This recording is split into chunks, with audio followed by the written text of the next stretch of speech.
জয় তারা, জয় জয় তারা, জয় মা তারা, জয় মা তারা, জয় মা তারা, জয় মা তারা। নমস্কার, আপনারা শুনছেন কালী কথা। এখানে শুধুমাত্র গল্প নয়, গল্পের মাধ্যমে শিক্ষাও দেওয়া হয়। প্রতি বৃহস্পতি ও শনিবার শুনতে ভুলবেন না কালী কথা। আজকে তোমাদেরকে যে দেবীর ঘটনা বলতে চলেছি, সে দেবী অলৌকিকভাবে তার সৃষ্টি। কীভাবে ঘটেছে না ঘটেছে সবই বলবো এই গল্পের মাধ্যমে।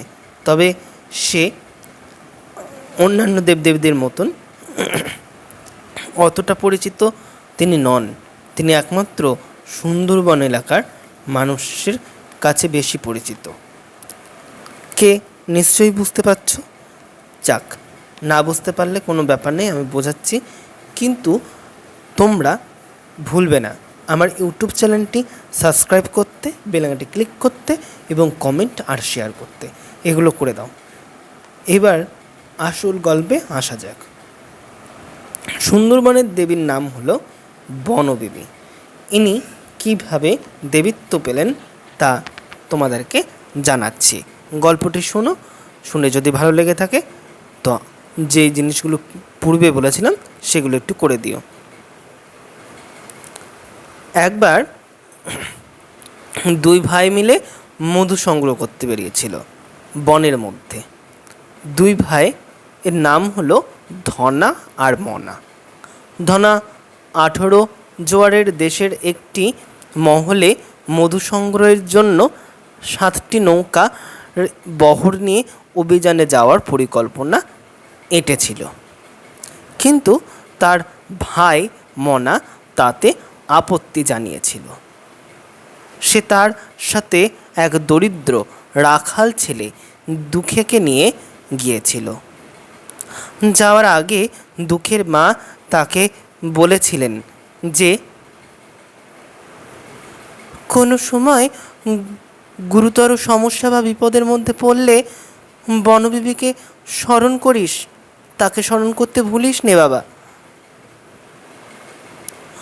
যখন নৌবহরটি দক্ষিণ রায়ের রাজ্যের অংশ ছিল, তখন ধনা দক্ষিণ রায়ের নৈবেদ্য দিতে ভুলে যায়। ফলস্বরূপ সে 3 দিন ধরে কোনো মধু আর মোম সংগ্রহ করতে পারছিল না। তৃতীয় রাতে দক্ষিণ রায় স্বপ্নাদেশ দেয় ধনাকে যে একটা মানব বলি দিতে হবে। দক্ষিণ রায়ের সাথে কিছু তর্ক বিতর্ক হয়। লোভী ধনা মধু ও মোমের আশায় সেই ছোট্ট একটি ছেলে দুঃখেকে বলি দিতে রাজি করায়। তাই পর্যাপ্ত মোম মধু সংগ্রহ করবার পর সে দুঃখেকে সেখানে ছেড়ে তার গ্রামে ফিরে আসে। যখন বাঘের ছদ্মবেশে দক্ষিণ রায় দুঃখেকে হত্যা করতে যায়, তখন তিনি ওই দুঃখে বনবিবিকে ডাকতে থাকে, জয় মা বনবিবি, জয় মা বনবিবি, মাগো মাগো আমায় এই বিপদ থেকে উদ্ধার করো মা।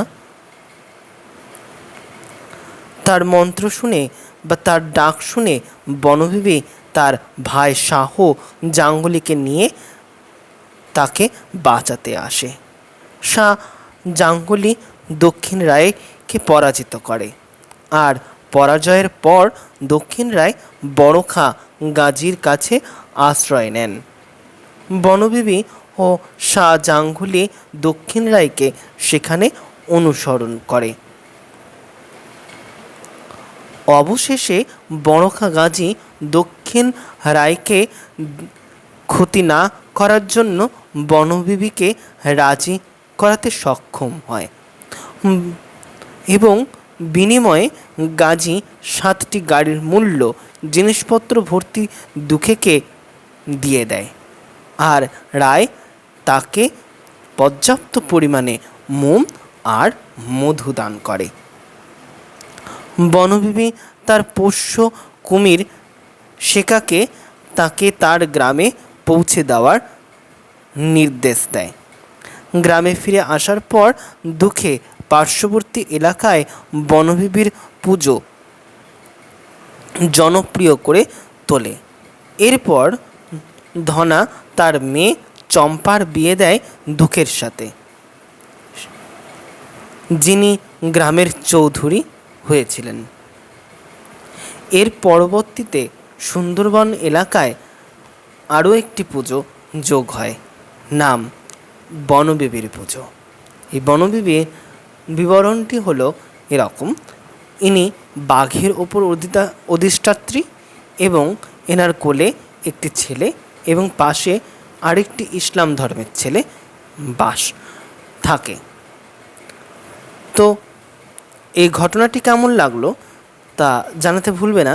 জানাতে হলে আমার ইউটিউব চ্যানেলটি সাবস্ক্রাইব করো, বেল আইকনটি ক্লিক করো এবং প্রচুর পরিমাণে শেয়ার আর কমেন্ট করতে ভুলো না। আজকে যে গল্পটি তোমাদেরকে বললাম, এটি হিন্দু ও মুসলিম দুজনা মিলেই কিন্তু এই পুজোটা করে থাকে সুন্দরবন অঞ্চলে। তা সত্ত্বেও কিছু মানুষ হিন্দু ধর্মকে নিয়ে তুচ্ছ-তাচ্ছিল্য করে, আবার কিছু হিন্দু ধর্মের মানুষ ইসলাম ধর্মকে নিয়েও তুচ্ছ-তাচ্ছিল্য করে। জানি না এতে কার কী লাভ হবে, এর থেকে ক্ষতিটাই বেশি হবে। যতটুকু সম্ভব নিজেদেরকে বোঝান। রক্ত বার করে কোনো কিছু লাভ হবে না। এতে কি হবে, নিজে একটা ক্রিমিনাল বা কোনো একটা শয়তানের জায়গা করে নেবেন। যেমন হিন্দু ধর্মে অসুর আর ইসলাম ধর্মে যেমন কাফির বলে পরিচিত হয় অনেক মানুষ, সেরকমই। তো যাই হোক, আবারও বলছি, আজকের ঘটনাটি কেমন লাগলো তা জানাতে ভুলবে না। জানাতে হলে আমার ইউটিউব চ্যানেলটি সাবস্ক্রাইব করো, বেল আইকনটি ক্লিক করো আর কমেন্ট করো আর প্রচুর প্রচুর প্রচুর প্রচুর পরিমাণে শেয়ার করো। জয় মা।